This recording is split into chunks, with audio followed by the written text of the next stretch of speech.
Hello and welcome to the Agatebay YouTube channel. I am Joshua and we have some really special agates to cut today. These are Coyamito agates from Mexico, from northern Mexico. All of what I have here today are pseudomorph pieces formed after aragonite crystals. And I will show all of these to you in detail and explain you my thought process on what I'm thinking when I'm cutting these pieces in my Stone Master agate saw. The first specimen is actually a piece we have been seeing before. If you checked out my previous video, you can see the same color combination of the purple with the yellow surrounding this pseudomorph specimen, and it just crumbled because of natural fracturing lines and just because it didn't have a lot of support, because the agate banding is also very thin and just didn't have enough strength to keep the nodule all together, so it splattered into many different pieces. You can see the original structure of the aragonite crystal in this hexagonal shape, or this structure of the aragonite penetrating through here. I will cut it for an eye pattern because there's not like any really spray that I can follow in this case. So I will cut right through this section here where the banding is going to end, and then across here where the banding is going to start. And then in this case just match the two sides. The first agate is ready to go.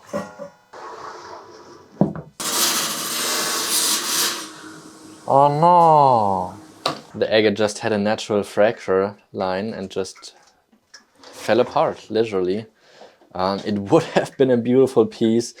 Maybe I'll just get it glued together so I can still like get it polished with the front face being cut off. I think maybe that's what I'm gonna do, but of course fractured agates that have been re-glued have always to be marked as glued, and of course it also decreases the value by a fair bit. This piece with the little bump here and this right there looks just like a mushroom. This structure right here, just broke off, so I will just cut right here up top to get like two nice halves with the original pattern still intact. I'm more satisfied with making a nice cut than my curiosity to find out what's below there. Let's cut it and see how it's gonna be inside.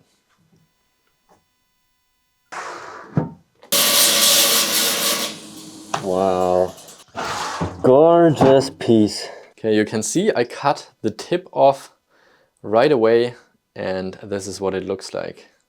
One of them is hollow with the pseudomorph, or perimorph is when it's hollowed out. You can see here in this half the pseudomorph or perimorph is actually also coming to an end. You can see how the hollow area is closing down towards the end, so it's kind of getting smaller towards that side. So I'm really just, I have no idea what's hiding below there, but unless I would make another cut, I would also just really never find out. I'm pleased with the turnout, just beautiful colors and details in this piece. You will really get to see the details once we have it professionally photographed in our studio in the shop, and then you will be able to soak up all of the details in this specimen here. I'm really on the fence with this third cut. Here you can also see again a ton of these perimorph structures with the original crystallization point probably being somewhat down here. A lot of empty voids in here. So I pretty much have two choices. I can cut right across here to follow the crystal structure of the pseudomorphs and see the little imprints like you can see them right here. Or I can just like cut across and have a kind of eye pattern like you can see here. I'm really pretty much 50-50 on what I want to do. So it's a fine touch. Fine touch of how I can cut it to get everything I'd like to get. And we will see if I will be rewarded with it or if I'll be crying. But this is where we are, and now there is no turning back. Oh, wow. Wow. Should I have cut it for the pseudomorph or should I have cut it for the eyes? Let me know what you would have done with this third piece. But this is how it turned out, and I'm actually really happy with it. The eyes are just gorgeous with this purple and yellow and another layer of yellow and then the white surrounding this piece. So I think it's a spectacular picture. I just really don't know what the better decision in this case would have been. It's really a 50-50 call for me with this specimen right here. So I'm curious about what you would have done with this piece. This piece is a little similar just to the previous one. It has a ton of these pseudomorph agatized pillars that are coming up from the bottom of the piece, but there's not one single spray of origin where they're all coming from. So I won't have like one nice spray, and there's just no way that I can cut through it and catching all of these individual pseudomorph pillars here. So what I will be doing in this case is very similar to the previous one. I will just cut at the very bottom, cut all of these pseudomorphs off. This one right here is not connected to the other ones. So this is loose and will fall off. The other ones will probably stay all together as one specimen. And it's also really funny to see only one of the pseudomorphs has this fracturing line running across. And I'll make sure to just cut below that. So I avoid the fracturing line as well. It's all ready to go, and I realized maybe there's going to be 4 pieces if this little tiny piece also is going to fall off. But we'll see that in the end after the cut. Oh, so cute! Oh, wow! Wow, that is fantastic. So it did turn out to be a piece of 4. So this is the singular finger that I first cut off. Just such beautiful fine banding. And this one also fell off, this little cutie right here. And then the biggest one, of course, I mean, this is just such an incredible highlight piece. The banding and contrast is both spectacular and just really amazing specimen. You can see here there's a little bit of a ledge. This was after this area has been cut off, and I've just pushed it towards the saw blade to grind it down with the diamond a little bit more, so there's like less work for my polisher to grind it down, just because it goes so quickly at the saw blade. But doing it manually, grinding down, it would take so much more time. So I'm just like giving him a little bit of a head start, and I'm just super happy with this piece. It seems like we have another exciting pseudomorph piece here. It seems like the pseudomorph probably came out from the bottom and just reached up somewhere. It's only a fragment of the nodule again here, but you can see these beautiful colored shapes right there. I already marked a few points that I want to avoid, one of them being here, this fracturing line. So I want to cut besides that, and then once across here I can see there's 2 more fracturing lines that I will try to cut in between, and then really just once around the entire piece to get like 2 halves with this a little bit similar eye pattern to the previous specimen, although this is a lot more voluminous. I also try to make the pseudomorph at a relatively level. Yep, let's cut it. Oh, wow, wow. It really opened up. This agate pseudomorph really unexpectedly opened up a lot. Like here it looks like just a small hole, and same on the other side, but inside it is just 3 times the size. So I don't know what exactly happened there, but really stunning piece to see with beautiful banding surrounding it, and even some amethyst down here. I think I'm not wrong. It looks like a little bit purple, but let me know in your comments if you think this is actually amethyst.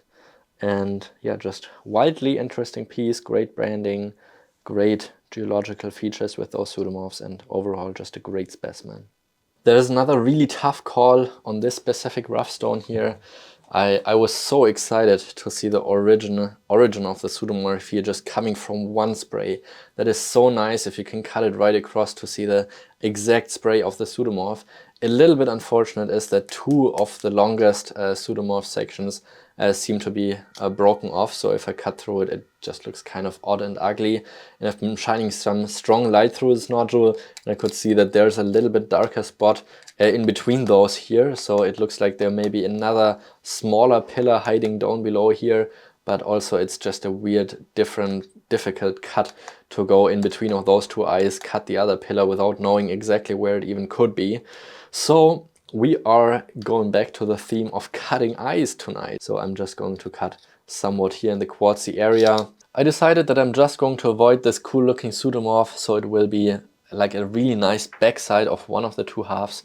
And now we're just going to cut through the quartzy area and see how many eyes we're going to get. Oh, okay. Interesting. It is honestly a pretty nice agate. You can see two very clear eyes here at the side of it, and then this large section of the pseudomorph further up here. But of course, with my imagination burning through again, I was of course hoping for a couple more eyes in the center of the piece that are just a little more clear structured. All right, here we are, 1.5 hours later, cutting 6 rocks. And if I was on my own, I would probably cut 2 or 3 times as much agates. But of course, I'm also here to educate you a little bit on my channel and explain exactly to you what is happening with these agates, what's my thought process. But usually it's just taking a couple seconds. I look at the agate, think about all the different options, put it in, cut it through, put it in the cat litter. So it's usually very quick for me. It's a very automated process when I cut on my own. And overall, I can say these Coyamito agates have always been a killer catch. I don't think there were any pieces also in the previous Coyamito agate sessions that I've been cutting that really were any duds, and that is probably also due to the fact that this is all hand-selected material, which I have been purchasing in a pretty large-sized deal, and it really seems to be paying off that I had the chance to go through some of this material and hand select it, because I think really every single piece in this batch is really good. Let me know in the comments which is your personal favorite. Yeah, leave it a thumbs up if you enjoyed it, subscribe to my channel if you don't want to miss any more of my cutting sessions and also agates explained by Josh. And of course, if you like any of these particular specimens, make sure to head over to my website to get a chance to buy these specimens directly for your collections. Thank you so much for watching, and I'll see you very soon again next week.